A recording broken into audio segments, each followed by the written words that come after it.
트레이드의 최혜린입니다. 어느덧 이번 주 마지막 거래일을 맞게 됐습니다. 내일이 석가탄신일 관련해 휴장이기 때문이죠. 휴장 앞두고 전형적인 관망장이 펼쳐질 것인지 아니면 연일 상승세를 띠고 있는 뉴욕 증시 따라 오늘 우리도 조금 더 웃어볼 수 있을지, 무엇보다 계속해서 개선 기미를 보여주지 않고 있는 외국인들 수급이 오늘도 역시 마음에 걸리는 대목이라 하겠습니다. 또 사상 최고치 행진을 이어갔던 글로벌 증시 마감부터 챙겨드릴게요. 네, 사실상 지표는 별로 좋은 것이 없었습니다. 무엇보다 유로존의 1분기 성장률이 나왔는데 전 분기 대비 0.2% 감소해 6분기 연속 위축세를 보였습니다. 그나마 독일은 1분기의 성장률이 플러스로 전환을 하면서 침체의 길을 모면했지만 프랑스는 1년도 안 돼 더블딥에 빠졌습니다. 그럼에도 유럽 증시는 올랐는데요. 이처럼 성장률 지표가 안 좋게 나왔지만 이에 따라 양적 완화 정책은 유지될 것이란 전망이 호재였습니다. 프랑스와 독일 나란히 0.4%씩 올랐는데 독일은 또 사상 최고치를 경신했습니다. 뉴욕 증시도 지표 혼조세에도 불구하고 다우와 스탠다드&푸어스 500이 상승하며 사상 최고치 행진을 이어나갔습니다. 미국 뉴욕주 인근의 제조업 경기는 예상외로 넉 달 만에 위축 국면을 보였고 지난달 산업 생산 지표도 8개월 만에 가장 큰 감소세를 띄었습니다. 그렇지만 미국 건설업계의 경기 기대감을 보여준다는 주택시장 지수는 올 들어 처음으로 올랐습니다. 한편 구글의 주가가 사상 처음 900달러 선을 돌파했습니다. 새로운 제품 발표에 대한 기대감 때문이었는데요. 반면 애플은 타이거 매니지먼트의 줄리안 로버슨이 포트폴리오에 남아있던 애플 주식을 모두 처분했다는 소식에 3%는 넘게 밀리며 430불 아래로 주가가 하락했습니다. 네, 계속해서 출발 증시와이드 일부 저희가 준비한 소식들 보여드립니다.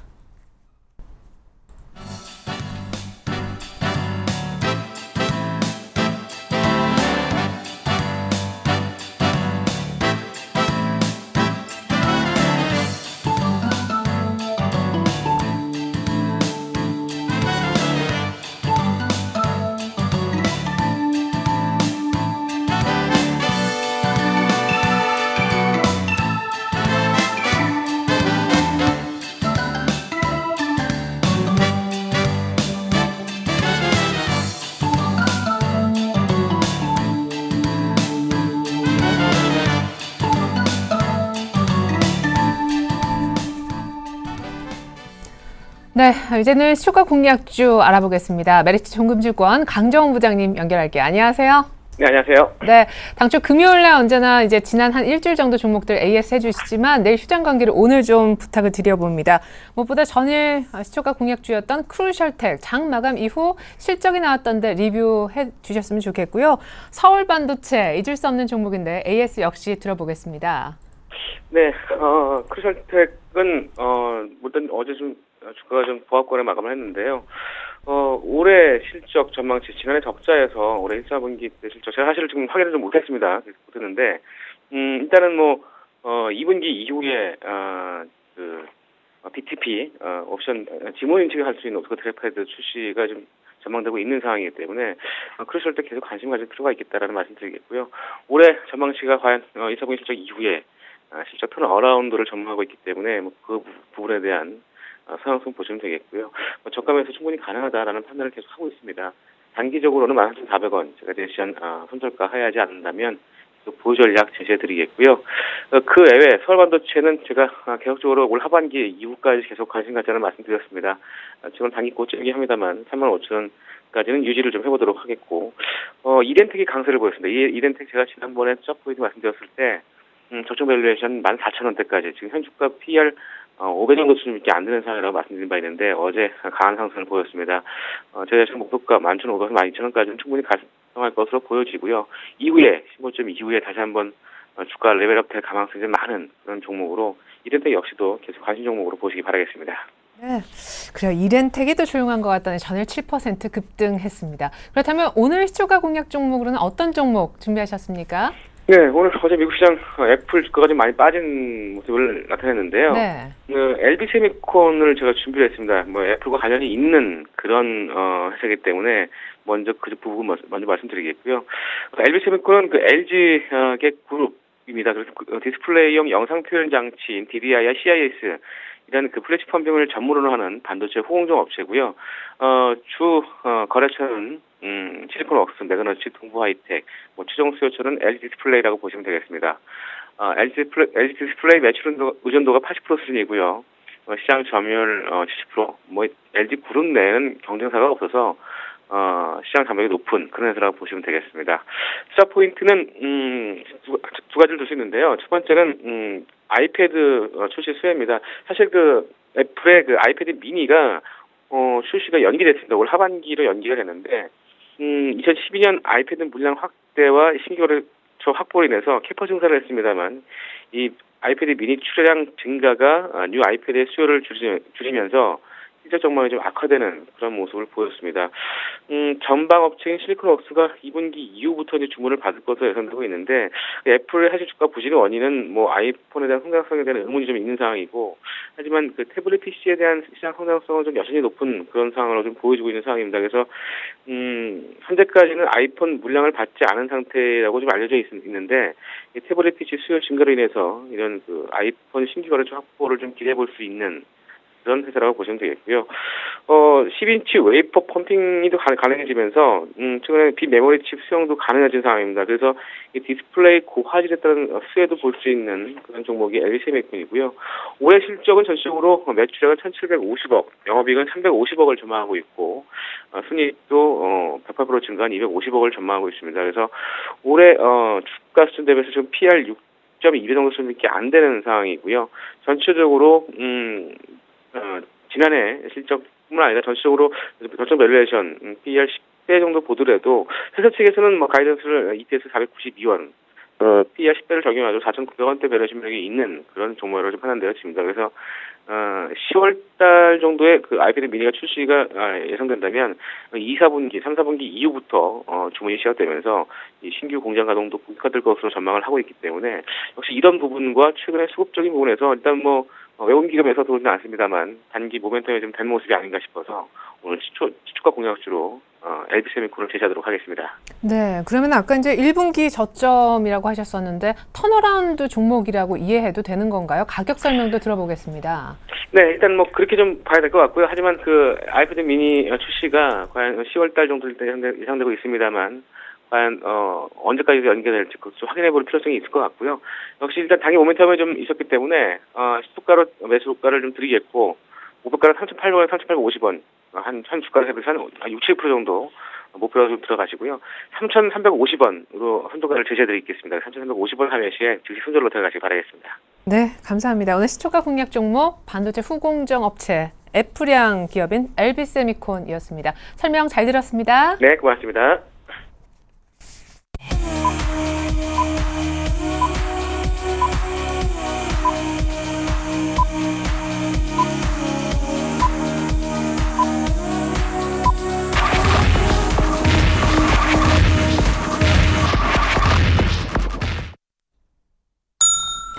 5월 16일 목요일 내일 휴장이기 때문에 이번 주 마지막 거래 이제 문이 막 열렸습니다. 속보 들어와 있는 거 곧바로 전해드리겠습니다. 개장보다 더 중요할 수 있는 지표죠. 일본의 올 1분기 GDP 성장률이 발표가 됐는데요. 보시는 대로 전 분기 대비 0.9%가량 성장했다고 하고요. 1년 전 같은 기간, 그러니까 전년비로는 3.5% 정도 증가했다라고 합니다. 모두 다 예상치를 상회한 것이어서 어떻게 또 일본의 어떤 경기 부양책이 나올지도 관심사입니다. 그러니까 사실 성장률이 엔저로 인해서 얼마나 이제 이것이 확인이 되고 그 차후에 어떤 부양책이 얼마나 추가로 더 나올 필요성이 있느냐, 또 관련해서 엔저, 우리 환율, 우리 주식 다 연결고리를 갖고 있죠. 자, 일단 개장 분위기부터 살펴보고자 합니다. 출발 상황 분석에 도움 말씀 주시고자 두 분의 전문가가 나와주셨는데요. 임형식 전문가님과 오늘 특별히 함께 하셨습니다. 플래닛 연구소에 계시는 우리 황규섭 팀장님도 함께 소개해 드릴게요. 안녕하세요. 안녕하세요. 네. 자, 뉴욕 증시는 또 사상 최고치, 전일 코스피는 겨우겨우 소폭 오르긴 했었는데 외국인들의 매도가 좀 아쉬운 대목이기도 했었습니다. 오늘 개장 분위기는 어떤가요? 네, 좋습니다. 해외 증시 영향으로 인해서 10포인트 갭상승하는 그 모멘텀이 발생하고 있는데 어느덧 11포인트 상승한 1982포인트를 형성하고 있죠. 금일 시가총액 상위 종목군들이 고른 그 상승 흐름이 전개되고 있습니다. 삼성전자, 현대차, 강보합권을 형성하고 있고 포스코, 현대모비스, 한국전력 등이 1% 넘는 그러한 상승 흐름이 전개되고 있고 금일 시장에서 특징적인 것은 신한지주가 현재 3%대 강한 상승 흐름이 전개되고 있죠. 아무래도 그 정부에서 계속해서 주택담보대출과 관련된 그런 가계부채 개선 의지, 특히 최근에 그 주택담보대출 인정 비율을 높였죠. 이에 따른 기대감이 주가에 반영되고 있다라고 보실 수 있겠고, NHN이 모처럼 만에 최근 조정 국면에서 탈피하는 그러한 모습을 보여주고 있고요. LG 디스플레이가 여전히 견조한 흐름이 전개되고 있습니다. 시가총액 상위 종목군에서 여전히 은행주 섹터가 강한 상승 흐름이 전개되고 있는 것이 특징적 요소라고 보실 수가 있겠고, 현대글로비스의 그런 반등 모멘텀도 다시 한번 전개되고 있는 모습을 보여주고 있습니다. 한라, 비스테온, 공조, 대부분 뭐 자동차 관련주들도 현재 그 일시적인 그런 조정 국면에서 탈피하고 있는 모습을 보여주고 있고요. 음식료 섹터, 최근에 뭐 조정을 보였는데 화이트 진로가 낙폭과대에 따른 기술적 반등으로 현재 5% 상승한 그런 3만 원대 가격을 유지하고 있는 그런 모습을 보여주고 있고, 반면에 STS 페노션의 경우에는 재차 하락 국면이 나타나고 있네요. 4% 하락한 조정 국면이 전개되고 있고, 전반적으로 상당히 일단은 뭐 시장은 장 초반부터 긍정적인 흐름이 전개되고 있는데, 갭상승한 부분이 장 마감까지 계속해서 이어질지는 외국인과 기관들의 수급에 달려있다라고 보실 수 있겠습니다. 네. 그래요. STX 페노션도 오늘 다시 좀 꺼지고 있는데, 증권사의 어떤 전망이 180도 좀 상이하게 나온 대우조선해양도 오늘 5%가량 물량이 나오고 있습니다. 자, 일본의 성장률 1분기에 예상보다 많이 좋았다는 소식 속보로 조금 전에 전해드린 바 있는데, 니케이가 반응을 해주는군요. 0.3%가량 추가로 상승하면서 이제 5년 4개월 내 15,000선을 돌파한 이후 오늘 개장가도 15,146포인트까지 추가로 올라와 있습니다. 하지만 우리 코스피도요, 오늘 갭상승 출발하면서 1980 아침부터 보여주고 있죠. 자, 전일 아주 어렵게 기관의 매도는 이어졌지만 그래도 21선의 좀 지지력을 보여줬던 코스닥의 모습을 봤는데요. 오늘 출발 상황은 어떻습니까? 네, 일단 뭐 출발 상황은 그다지 나쁘지 않은 것 같습니다. 0.5% 정도 상승하는 데서 출발하는 모습 보여주고 있는데요. 코스닥 시장을 보실 때 약간 좀 장 얘기를 좀 하고 넘어가자면, 지금 뭐 코스닥 고점 논란에 대해서 계속해서 지금 얘기가 많이 나오고 있고, 투자자분들께서도 많이 좀 흔들리실 것이라고 생각을 하고 있습니다. 하지만 기본적인 팩트를 보시고 가셨으면 좋겠습니다. 어쨌든 코스피의 이익 추정치보다 코스닥 시장의 이익 추정치가 잘 나오고 있고, 실제로도 실적 발표 이후에도 잘 나오고 있기 때문에 그런 부분들 생각해 본다면 아직까지 코스닥 지수의 상승 여력은 충분하지 않나라고 판단이 되고 있고요. 종목별로 한번 들어가 보자면, 오늘 같은 경우 뭐 셀트리온이 4% 이상 좀 급등을 하고 시작을 하면서 코스닥 지수를 좀 이끌고 있는 것으로 생각이 됩니다. LED 대장주라고 할 수 있는 서울 반도체 같은 경우에는 1.2% 정도 하락하는 모습 보여주고 있고요.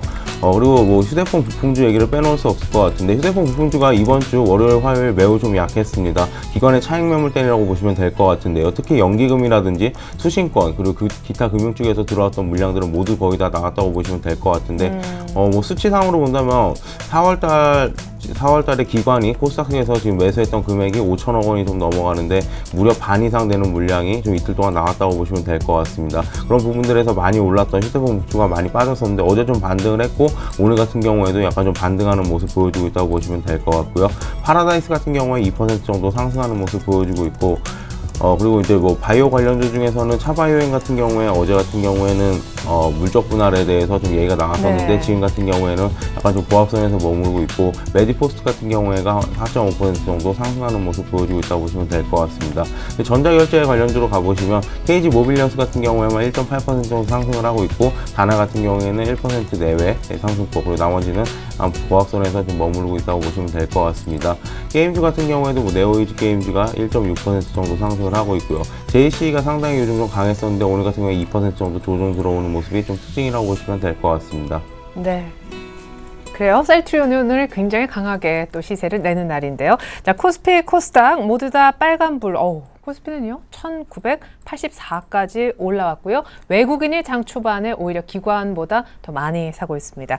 자, 이어서 고스트레 작전 타임 들어보시기 전에 외환시장 출발 상황을 알아볼 필요가 있겠죠. 오늘은요, IBK 투자증권으로 가보겠습니다. 김수만 연구원님, 안녕하세요.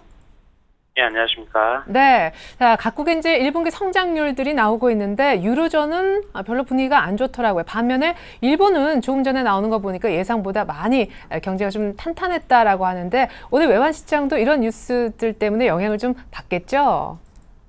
네, 맞습니다. 현재 달러원 시장은 전일 대비 2원 상승한 1116.5원의 장을 시작했는데요. 상승폭을 약간 반납하고 있는 상황입니다.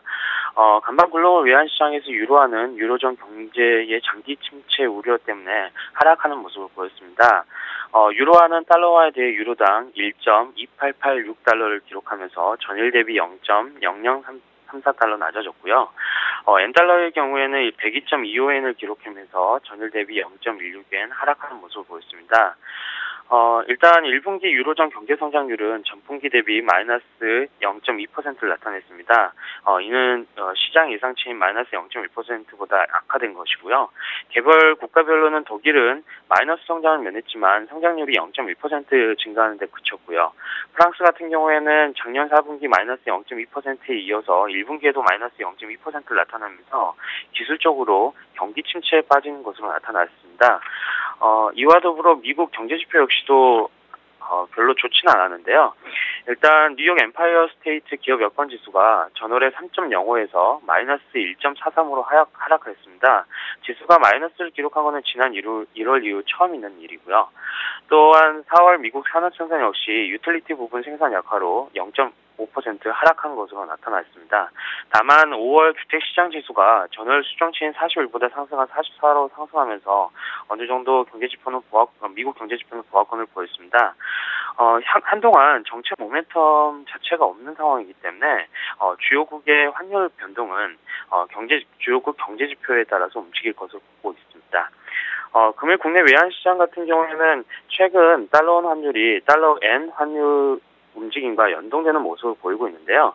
오늘 일본 1분기 GDP는 0.9%로 전분기 대비 성장세를 보였는데요. 이는 시장 예상치인 0.7%를 상회하는 수준입니다. 따라서 아베노믹스에 대한 기대치를 충족하는 수준의 경제 성장세를 보이고 있는 것을 판단할 수 있을 거로 보고 있습니다. 다만 최근에 엔화 약세 흐름이 아베노믹스에 대한 기대와 그다음에 투기적 매도 포지션 때문에 이런 약세를 보였는데요.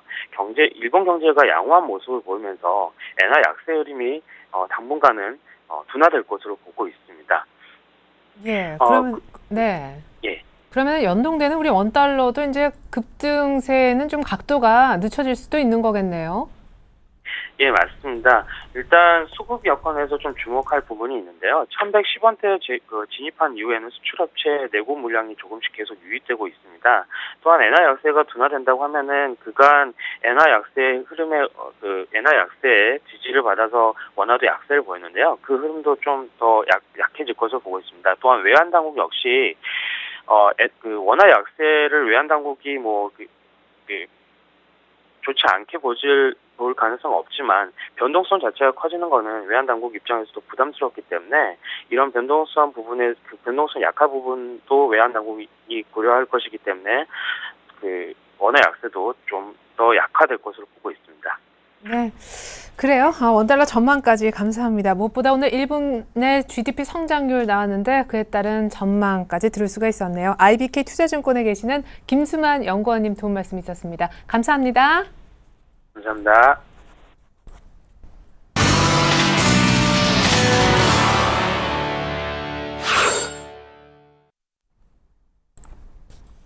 네, 드디어 커플링이 오늘 좀 나오는군요. 코스피는 1986입니다. 이번 주 마지막 거래일이 오늘입니다. 마치 금요일 같은 기분으로 대하고 있는데 외국인이 600억 정도 현선물 지금 다 사주고 있네요. 자, 이어서 고수들의 작전 타임 이제는 들어보실 시간인데 오늘 만나보실 고수는 알파라이징 스탁에 계시는 정재훈 실장님이 되겠습니다. 실장님 안녕하세요. 예, 안녕하세요. 네, 오늘 코스피가 의외의 날 이렇게 좀 많이 오르는데요. 1980에 안착하면은 사실상 상승을 좀 논할 수 있다라는 분위기가 있었는데 이제 좀 코스피에 집중할 때가 온 겁니까? 예, 지금 시장이 1986포인트에 좀 거래가 되고 있는 그런 모습들입니다. 일단 최근에 기록했었던 1983포인트 고점을 넘어서는 그런 모습들이 좀 나타나고 있는데요. 오늘 수급적인 흐름들을 보게 된다면 외국인 쪽에서 모처럼 만에 오전장부터 강하게 좀 매수가 유입이 되고 있는 그런 상황들입니다.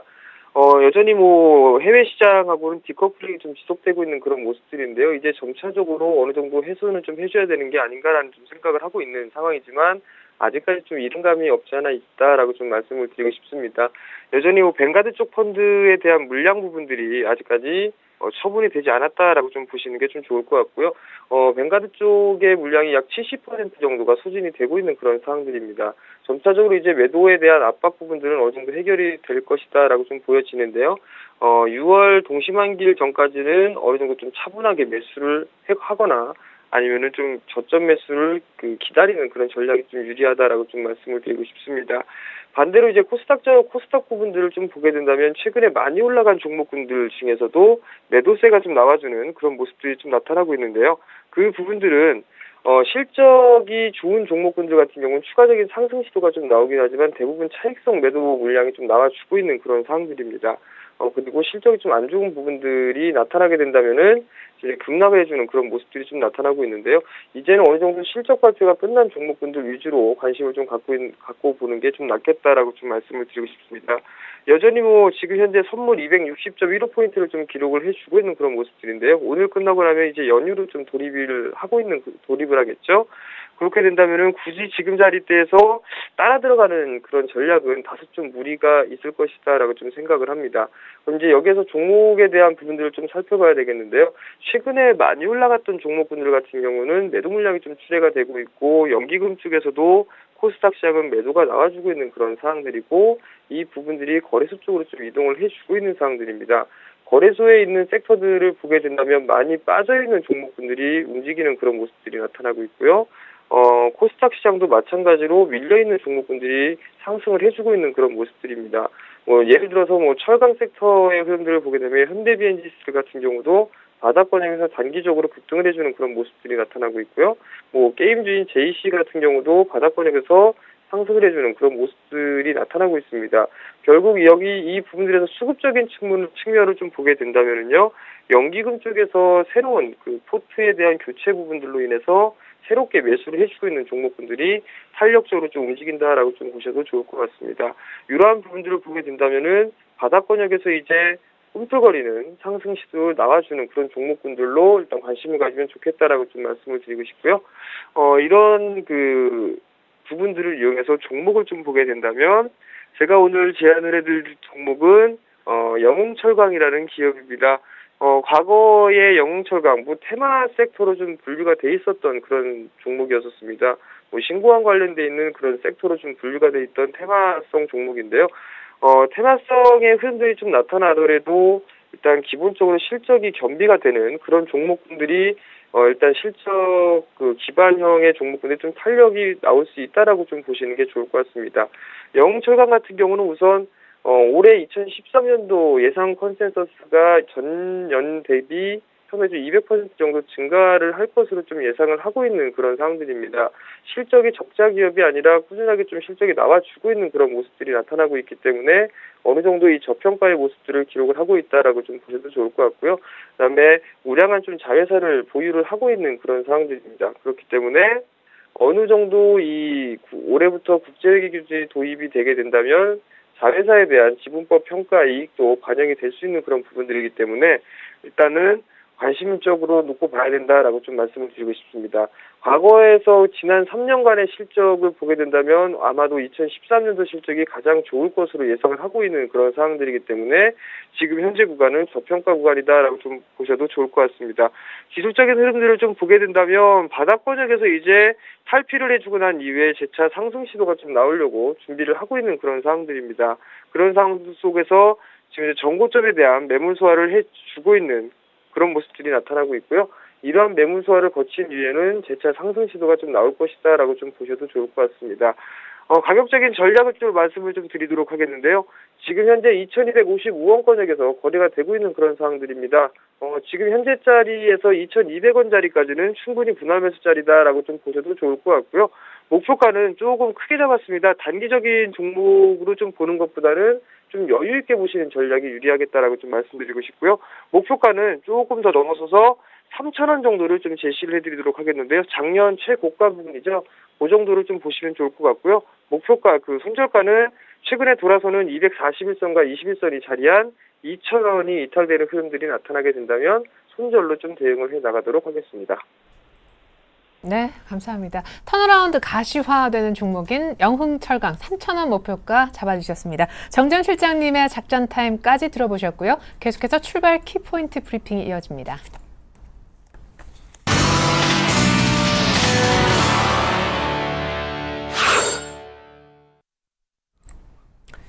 네, 오늘 외국인들이 사면서 코스피가 1980선을 개장했고 이후 상승폭을 늘리고 있는 상황입니다.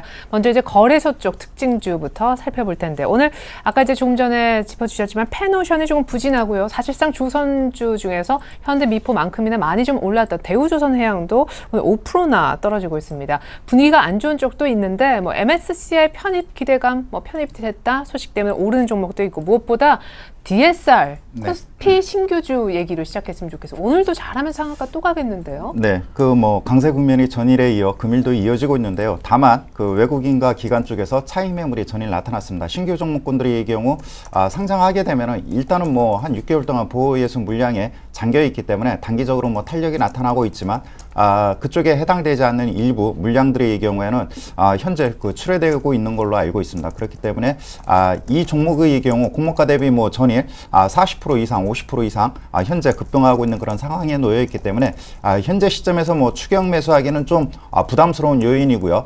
다만 일정 기간 조정 국면이 나타날 때 그때 매수로 대응하는 것이 필요하겠고 금일 뭐 실적 우려로 대우조선해양이 금일 약 한 뭐 다시 한번 2만 원대 초반부 27,000원대를 급격히 이탈하면서 약세 국면이 전개되고 있는데 전일까지는 뭐 외국인 매수세가 꾸준하게 유입되었었는데 일단 뭐 실적 하락 배경 요인은 현재 그 전체적으로 뭐 매출액은 증가를 했는데 건조 경험이 없는 파이프 설치선 이쪽에서 그 손실이 난 것 같습니다.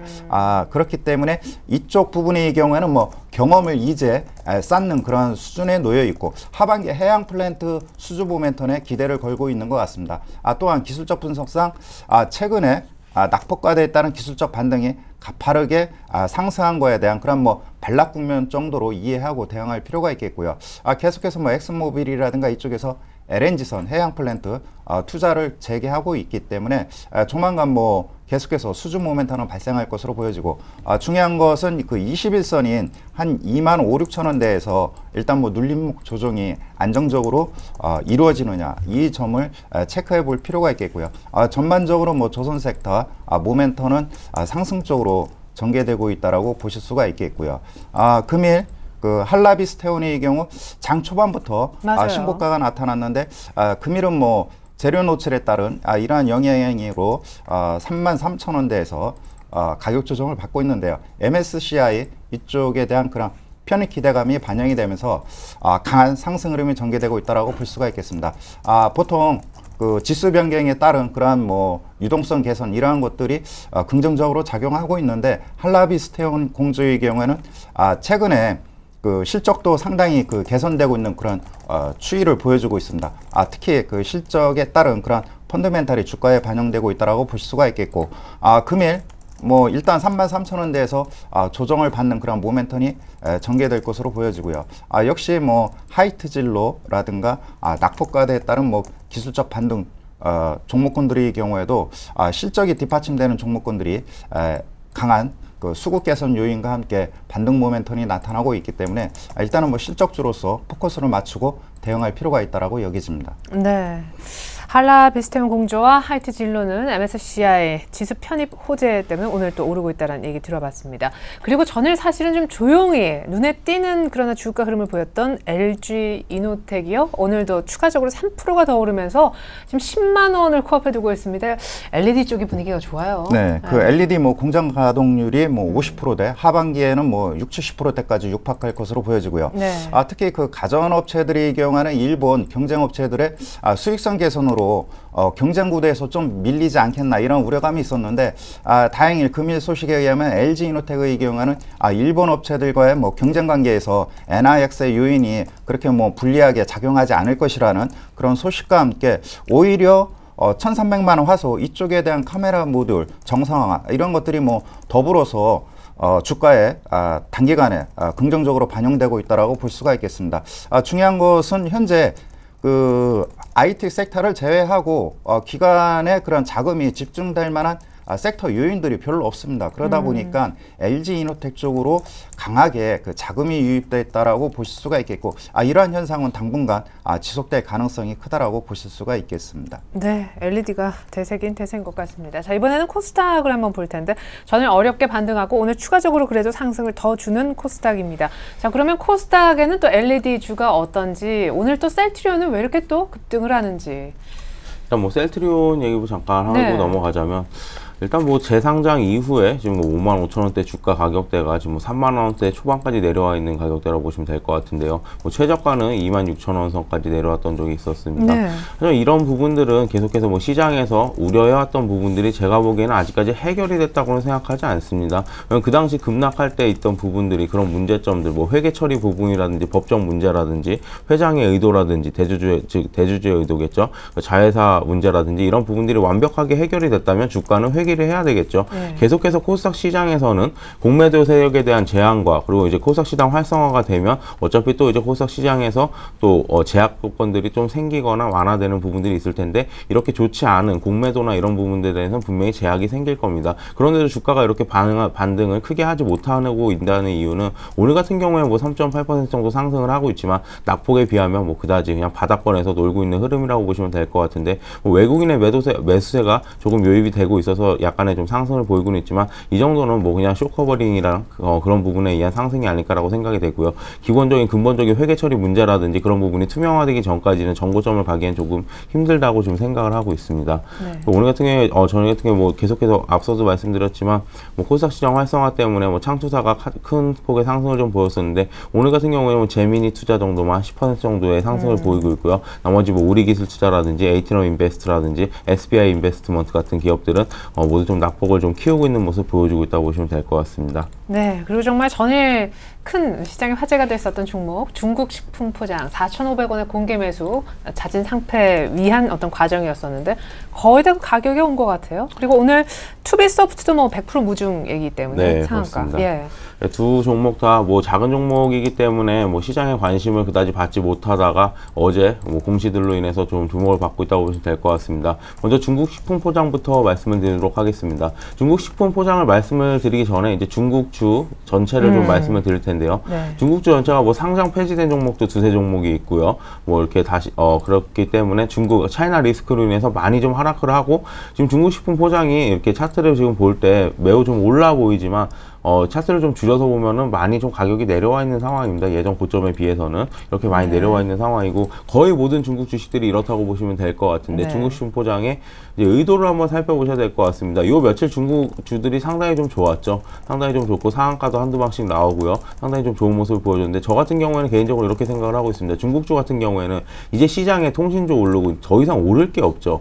실적이 받쳐주는 것 중에 오를 게 없기 때문에 차이나 리스크를 감안하기보다는 오히려 실적 믿고 성장성 믿고 가자는 측면에서 중국주들이 좀 오른 것 같습니다. 그 중에서 이제 그 이후에 좀 지지부진한 모습을 하루 이틀 정도 보여주었는데, 중국 식품 포장에 이렇게 대형 호재 발표로 인해서 올라간다고 보시면 될 것 같습니다. 중국 식품 포장 얘기로 좀 돌아가 보면, 지금 시장에서는 약간 두 가지 반응입니다. 4,500원대에서 매도를 하고 나갈 것이니까, 아니면 이게 4,500원대가 최고점이 아니기 때문에 7,8,000원대도 분명히 있었기 때문에 그런 부분들을 생각을 해본다면 2차 공개 매수까지 갈 것인가, 이렇게 두 개로 나눠보시면 될 것 같은데, 저 같은 경우에 회사의 의도를 파악하는 것이 가장 중요할 것 같습니다. 이 회사가 과연 대주주 측에서 상장 폐지를 시켜서 자기네 회사에 뭐 앞으로 좋아질 것을 대비해서 그냥 이렇게 상장해서 귀찮은 부분들을 좀 없애겠다, 이런 부분인지, 아니면 회사를 좀 더 성장을 시키기 위해서 홍콩으로 옮겨갈 것인지, 이런 부분을 생각해 봐야 되겠는데, 만약에 홍콩으로 옮겨간다는 부분이 있다면 2차 공개 매수도 충분히 가능하다고 생각을 합니다.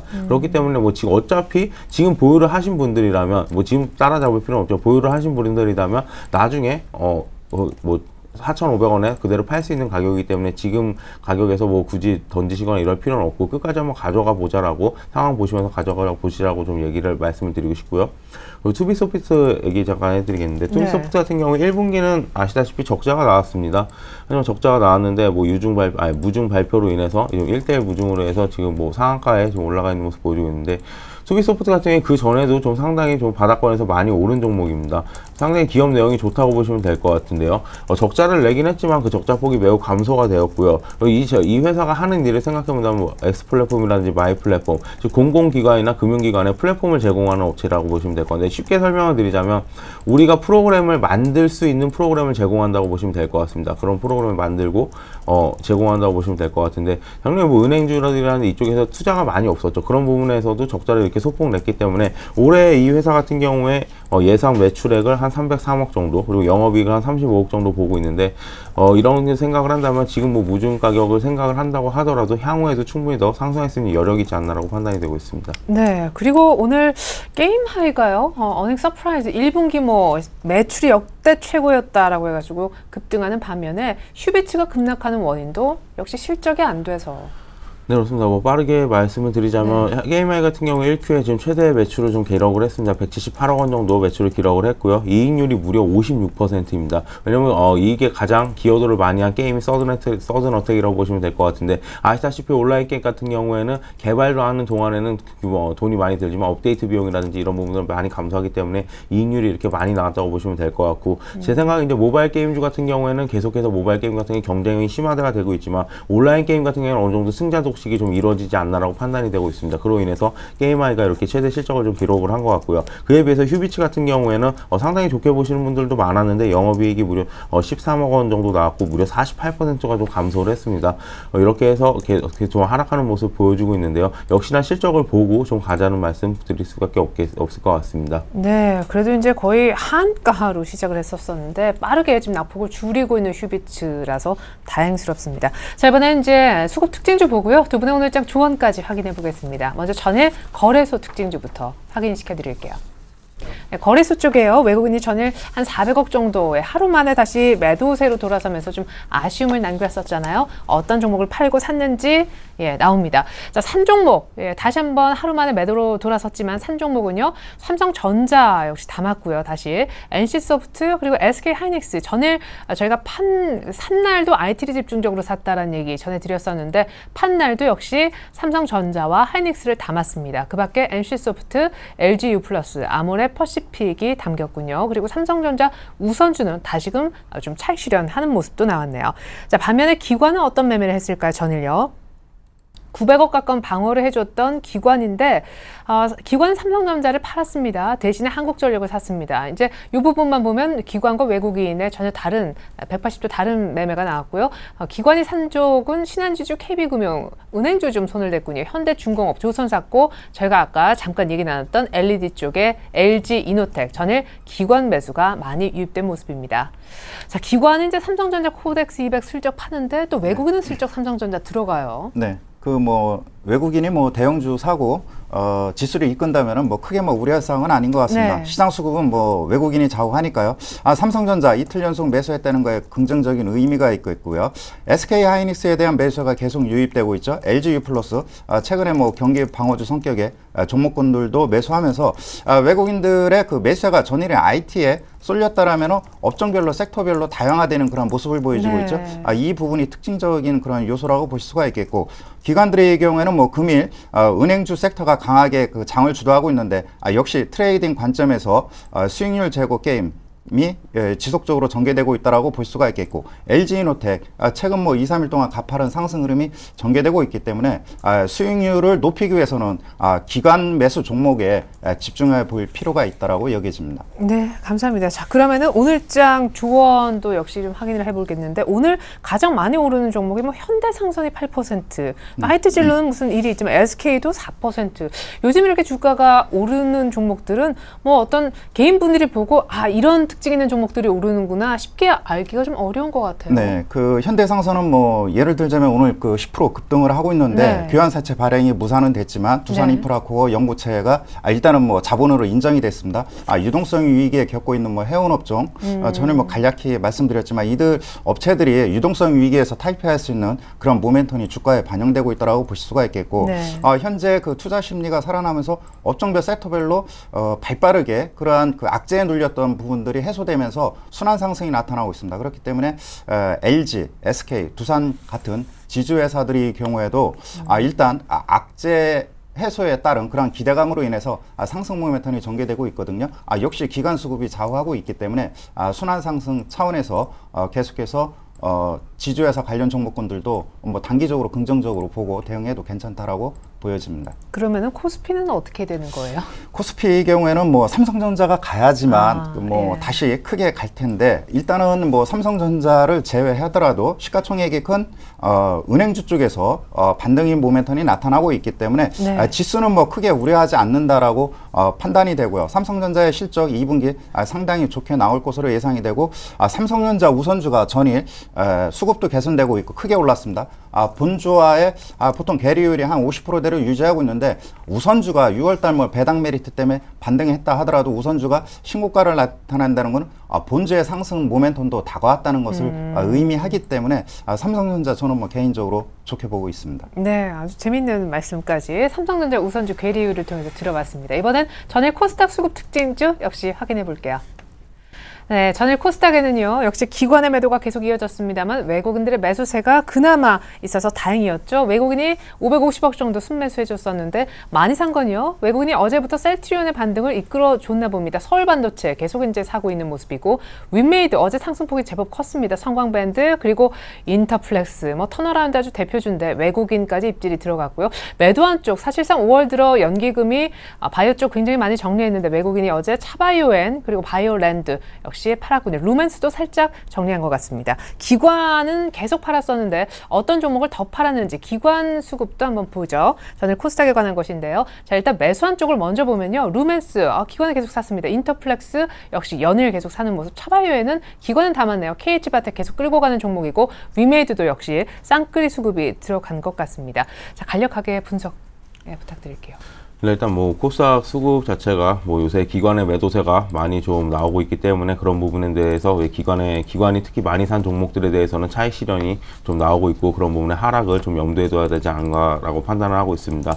뭐 차바이오엔이라든지 뭐 루멘스 같은 경우에는 외국인과 기관에 좀 교체 매매가 들어갔기 때문에 크게 뭐 걱정할 일은 아니라고 생각을 하고요. 특히나 뭐 서울반도체라든지 루멘스 같은 경우에 역시나 뭐 LED 관련주가 요새 워낙에 좋기 때문에 수급은 계속해서 좀 타이트하게 이어지지 않을까라고 판단을 해볼 수가 있겠습니다. 오늘 뭐 코스닥 시장 전체 수급만 본다고 하더라도 기관 자체도 오늘은 좀 사고 있고요. 계속해서 좀 기관과 외국인이 좀 다른 모습을 보여주고 있기 때문에 약간은 보는 시각이 4월달과는 좀 다르지 않나라고 판단을 해볼 수가 있겠습니다. 특히 이제 매수한 종목을 한번 살펴보셔야 될 것 같은데, 인터플렉스가 양매수가 좀 들어왔는데, 인터플렉스 같은 경우에 이제 업황이 계속해서 좀 좋아지고 있고요. 지난해 좀 못 올랐던 부분, 재평가받았던 부분들을 오늘 좀 회복을 하지 않나라고 생각을 하고 있고, 역시나 뭐 휴대폰 부품주 쪽에서도 계속해서 좀 압축이 되는 모습을 보여주고 있습니다. 안 올랐던 종목들이 좀 올라오고 있고요. KX 업체도 마찬가지로 이제 인탑스 같은 경우에가 어느 정도 이제 이익이 계속 개선폭이 좀 많이 나을 것일 거라고 생각을 하고 있고, 기관 매매 상위 종목 중에 이제 나와 있는 뭐 KH바텍을 보신다면, KH바텍 같은 경우에도 KX와도 어느 정도 관련이 있다고 보시면 될 것 같습니다. 그렇죠. 마지막 부분에 있는 금속, 지금 뭐 베가 아이언이 출시가 됐는데, 그 금속 부분이 뭐 판매량이 어떻게 되는지는 모르겠지만 금속 부분이 상당히 좀 애플에서도 좀 가늠하지 못했던 기술이기 때문에 그 기술을 측정할 수 있듯 그 기술을 적용하는 핸드폰이 많아질 경우에는 계속해서 뭐 실적이 잘 나올 것이라고 생각을 하고 있고요. 그게 본다면 이제 계속해서 기관이라든지 외국인의 종목이 압축이 돼가고 있기 때문에 코스닥 시장에서도 선별적으로 좀 종목 압축이 필요하지 않을까라고 판단하고 있습니다. 네. 자, 이제는 코스닥도 조금 가고 코스피가 성큼 갔습니다. 사실상 코스피, 코스닥, 뭐 경기 민감주, 방어주의 엇박자, 실적은 거의 다 나왔고, 어떻게 전략을 수립하면 좋을까요? 일단 저는 뭐 수급보다는 약간 좀 실적 위주로 좀 가자라고 말씀을 드리고 싶은데, 수급을 따라간다면 계속해서 4월달 같은 경우에 상당히 좋았습니다. 뭐 외국인들이나 기관 마찬가지로 계속해서 사고 있었기 때문에 코스닥 시장의 수급이 상당히 좋았죠. 하지만 지난 이틀을 보시면 될 것 같은데, 월요일, 화요일을 일단 보시면 될 것 같은데, 그때 이렇게 뭐 매도가 조금이라도 나오기 시작을 하고 기관 쪽에서 이제 차익 실현 매도 물량이 좀 나오기 시작을 하니까 코스닥 분위기 자체가 매우 좋지 않았습니다. 맞아요. 그만큼 좀 체력이 좀 약해져 있기 때문에 어느 정도 종목을 좀 압축해서 가자라고 말씀을 드리고 싶고, 아까 뭐 나왔던 종목들 투비소프트 같은 경우에도 마찬가지일 거고요. 게임아이 같은 경우에도 마찬가지일 겁니다. 실적을 발표를 했는데 두 가지로 보시면 되겠죠. 1분기 실적이 상당히 좋았다. 이런 종목들은 계속 들고 가셔도 되고요. 또 한 가지 가지고 가실 수 있는 종목들. 아까 투비소프트와 마찬가지로 1분기 실적은 적자가 예상대로 적자가 나왔지만 2분기부터 턴할 수 있는 기업들. 이런 기업들이 상당히 많기 때문에 그런 부분도 좀 압축해서 가져갔으면 좋겠고 모바일 부품주에 대해서 한 말씀 좀 덧붙여 드린다면 1분기 실적이 다 발표되고 난 다음에 2분기 실적은 상당히 좋을 겁니다. 왜냐하면 1분기 실적에는 특히 뭐 해외 공장 투자라든지 이런 부분을 했던 기업들 같은 경우에는 투자 부분들이 많이 들어가서 상당히 실적이 좀 안 좋게 나오는 부분들이 있겠지만 2분기 때 실적은 확실히 좀 턴어라운드 하는 기업들이나 이익폭의 증가폭이 매우 많은 기업들이 많기 때문에 휴대폰 부품주도 압축해서 다시 한번 살펴보자라고 말씀을 드리고 싶습니다. 네, 수급보다 실적 보자라는 의견 들어봤습니다. 지금까지 도움 말씀에 임형식 전문가님, 황규섭 팀장님이 도와주셨습니다. 잘 들었습니다.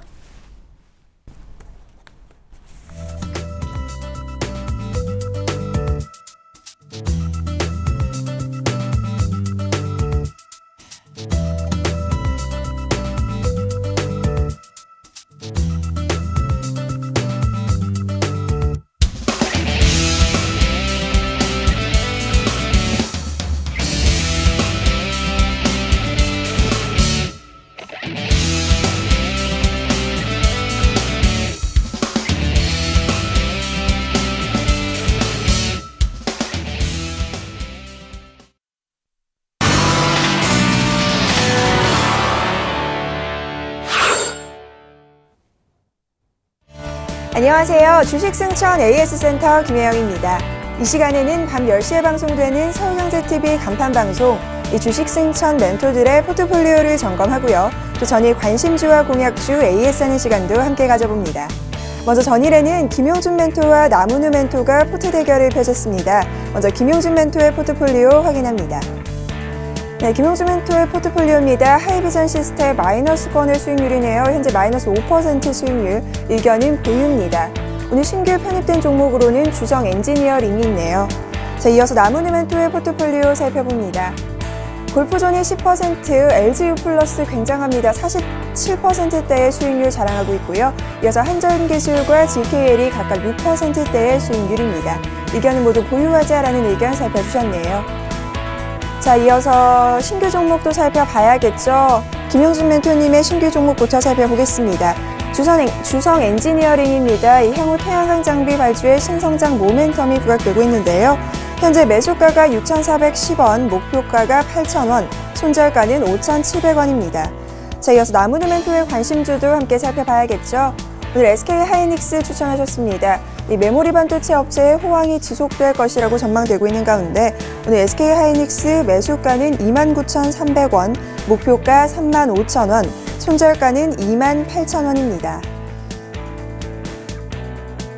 네, 이어서 앞서 살펴본 신규 종목 모두 현재가 흐름 살펴봐야겠죠. 먼저 주성 엔지니어링입니다. 현재 강부합권이네요. 6,420원에 현재가 이어지고 있습니다.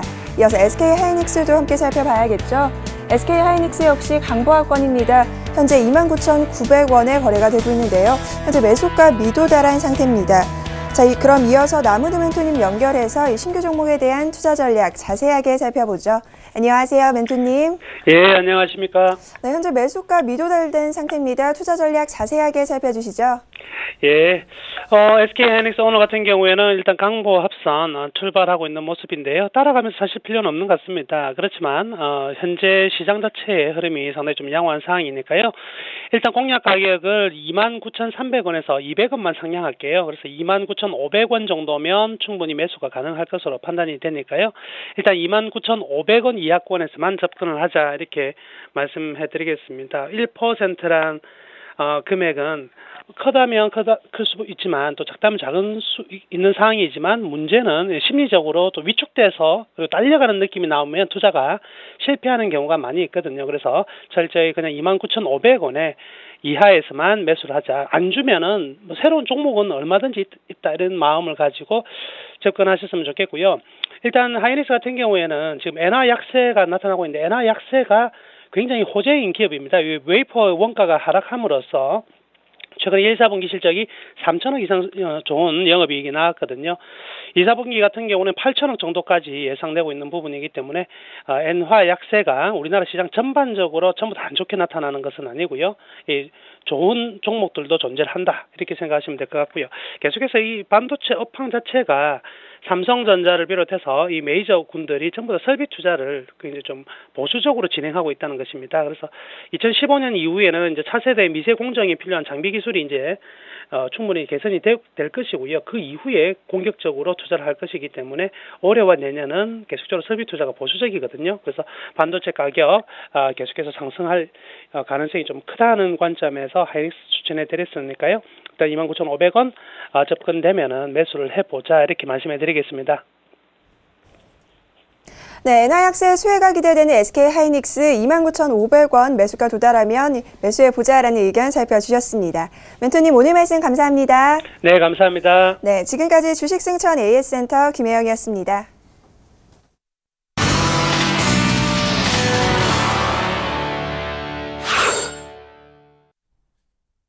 네, 외국인 돌아왔습니다. 코스피는 1980선도 회복했고요. 코스닥도 기관의 매수가 무려 6거래일 만에 재개되면서 코스닥도 동반해서 같이 올라오고 있습니다. 이제는 글로벌 이슈 속 숨겨진 의미를 알아볼 텐데요. IM투자증권 김동섭 이사님 연결하겠습니다. 안녕하세요. 네, 안녕하세요. 네, 여러 가지 질문을 좀 준비를 했었는데 무엇보다 오늘 속보로 좀 들어온 일본의 성장률에 관한 우리 이사님의 분석부터 간단하게나마 들어보고 싶습니다. 일본이 0.9% 정도 성장했다고 하죠. 네. 일단 예상 상회의 모습을 보였는데 이것이 이제 환율에 의한 엔화 약세에 의해서 일단 나타나는 것은 그들의 정책이 좀 맞아떨어지고 있다라고 봐야 되는데요. 그렇지만 아직까지 갈 길 너무 멀기 때문에 이른 판단은 안 하는 게 좋겠다라고 말씀드릴 수 있고요. 결국 일본 엔화 약세가 일본 경기를 살려내고 있지만 주변 국가에는 상당히 좀 악재가 되고 있는 것이 여러 곳에서 나타나고 있습니다. 유로존 같은 게 GDP 성장률이 독일을 제외하고는 거의 다 마이너스 성장을 계속 유지하고 있는 모습을 봤을 때는 일본의 엔화 약세는 이제 더 이상 이루어지지 말아야 되지 않느냐 이렇게 생각이 들고 있습니다. 네. 그래요. 일본의 성장률 예상치를 상회했는데 여기서 이제 더 가파르게 엔저가 진행 안 되기를 바라는 마음, 무엇보다 우리가 다른 주변국이 다치지를 않았으면 하는 바람도 갖고 계시군요. 미국장 얘기해 보겠습니다. 계속해서 사상 최고치 경신인데 문제는 향후죠. 전망이 엇갈리고 있다고 하는데 전일에는 소위 템퍼랠리라는 용어도 아주 오래간만에 등장을 하더라고요. 데이비드 테퍼하고 엘 에리언 두 사람의 이제 얘기가 엇갈리고 있는데요. 이 데이비드 테퍼는 2010년도에 그 CNBC 출연해서 한 얘기가 있습니다. 연준의 자산 매입 프로그램이 증시 랠리를 가져올 것이다라고 얘기를 했죠. 그러고 난 다음에 주가가 계속 반등하니까 많은 사람들이 이건 베어마켓 랠리다라고 했는데 지금 보니까 이게 불마켓 가능성이 상당히 높아지는 그런 상황이죠. 이 상황에서 테퍼라는 사람은 지금 현재 강세장이 연출되고 있기 때문에 추가적인 상승이 기대된다라는 얘기를 하면서 시장의 상승 방향을 더 강하게 하는 그런 모습이고요. 제가 볼 때는 강세장이 맞습니다. 강세장이 맞고요. 근데 이 사람이 얘기한 것처럼 양적 완화가 줄어들어도 계속해서 주가가 상승할 것이냐. 이거는 조금 봐야 될 것 같습니다. 왜냐하면 지금 당장 양적 완화를 종료하는 것은 시장에 굉장히 해를 끼칠 수 있는 상황이죠. 어저께 양적 완화가 종료되면은 한 15% 정도 하락한다. 이렇게 어떤 수치까지도 나오는 모습이었는데 제가 볼 때는 그거는 사실 15% 빠진다면 좀 양적 완화 빨리 하는 게 낫죠. 그렇지만 그건 절대 아닐 거라는 거죠. 나중에 가서 어느 정도 지표, 실물 경기가 살아나지 않는다면 사실은 양적 완화는 시장에 굉장히 어려움을 가져올 수 있다라는 부분이고요. 이거에 대해서 이제 엘 에리언 최고 경영자 같은 경우에는 실물 경제와 자산 가격 간의 어떤 간극이 너무 크기 때문에 우리는 주식을 팔고 있다 이런 얘기를 하고 있거든요. 두 사람의 비교를 해본다면 저는 일단 강세장에 대해서는 맞다고 보여지고 있고요. 양적 완화가 줄어들면서 주가가 계속 상승할 것이다. 그것은 자신감의 필요인데 아직은 그 상황은 아니다. 좀 더 시간이 더 필요한 상황이기 때문에 양적 완화는 좀 더 지속을 해주는 것이 유리하다라고 말씀드릴 수 있을 것 같습니다. 네. 무엇보다 이제 전일에는 유로화 베팅도 헤지 펀드들은 시작을 했다라는 얘기 이 시간 동안 들려주셨었는데 유로존의 1분기 성장 정도가 나왔더라고요. 독일은 간신히 마이너스 성장을 피하긴 했는데 프랑스가 다시 더블 딥 혹은 4년 기준 트리플 딥 분석도 있어요. 지금 그 독일만이 마이너스를 보면서 0.1% 성장을 했거든요. 네. 다른 나라들은 프랑스나 이탈리아, 스페인은 거의 다 뭐 마이너스입니다. 프랑스 같은 경우는 트리플 딥 가능성이 제기되고 있는 그런 상황이죠. 수출 경기가 그만큼 안 좋다라는 거죠. 수출 경기가 왜 안 좋으냐 본다면 결국 엔화 약세의 영향. 여기서 이제 중요한 것은 이러한 뉴스가 났을 때 미국 유로존 장은 어저께 빠졌어야 되는데 안 빠졌다라는 얘기죠. 그 얘기는 지금 그 유로존 경기에서 독일이 중요한 게 아니라 다른 나라가 너무 안 좋기 때문에 조만간 경기 부양책 가능성이 제기되는 것이 아니냐 하는 부분이 시장에 작용한 것이 아닐까라는 생각을 해봐야 될 것 같고요. 오히려 어저께 지표가 나옴으로 인해서 유로존은 이제 긴축이 아닌 양적 완화 가능성을 열어두고 봐도 되지 않겠느냐라는 부분이고 이것이 시장에서는 계속해서 좋은 방향으로 이끌어주지 않나 이렇게 생각이 들고 있습니다. 네. 결론적으로 시장은 더 가고 싶어 하는 것 같습니다. 뭐 출구 전략 얘기 나와도 별로 신경 쓰지 않는 모습, 유로존 성장률 부진하지만 역시 양적 완화 지속으로 해석해버리는 시장인데 오늘 드디어 이사님이 말씀하신 그런 수급이 좀 좋아지면서 아주 오래간만에 커플링이 나오고 있거든요. 코스피, 코스닥의 엇박자도 오늘은 보이지 않고 있습니다. 조언 들어볼게요. 이 코스피와 코스닥은 항상 요 근래에 코스닥이 올라가면 코스피에 약간 눌리는 그런 상황이고 코스피가 올라가면 코스닥이 눌리는 상황이었는데 코스닥은 그 저항대를 돌파해놓은 상태에서 방향을 못 잡고 있다가 거래소가 움직이면서 같이 움직이는 모습이 나오고 있죠. 그렇다면 결국 우리나라 시장도 거래소 코스닥이 같이 움직이는 랠리 시장이 시작됐을 확률을 열어두고 보시는 게 100% 맞다라고 말씀드릴 수 있고 이제 국내장 그동안 시장에서 왕따였지만 인생에서 대기만성이 있다고 하죠. 우리나라도 마지막에 가장 큰 성장을 하기 위해서 시장이 움직일 확률이 높다라고 판단하고 있고요. 우리나라가 지금 경제 성장률 0.9%죠. 독일은 0.1%인데도 불구하고 독일은 어떻습니까? 지금 신고가를 갱신했죠. 그렇다면 우리나라 엔저의 영향 상당히 잘 극복하고 있다는 것을 알려주기 때문에 추가적 상승을 기대해도 된다라고 말씀드릴 수 있을 것 같습니다. 네, 무엇보다 글로벌 리커플링에 대한 뒷심 한국 증시가 좀 발휘하기를 기대한다라는 얘기셨습니다. 저도 좀 그랬으면 좋겠습니다. 이사님 분석 잘 들었습니다. 네, 감사합니다. 네, 자 현재 코스피는 1980선대 한 중후반까지 가보는 모습이었지만 약간은 그보다 상승폭은 줄어서 1983포인트가량 보여주고 있습니다. 오늘 시장은 양시장 모두 빨간불이라 기분이 아주 좋은데요. 외국인이 돌아왔습니다. 코스닥에도 기관이 사고요. 잠시 후 2부로 다시 옵니다. 고맙습니다.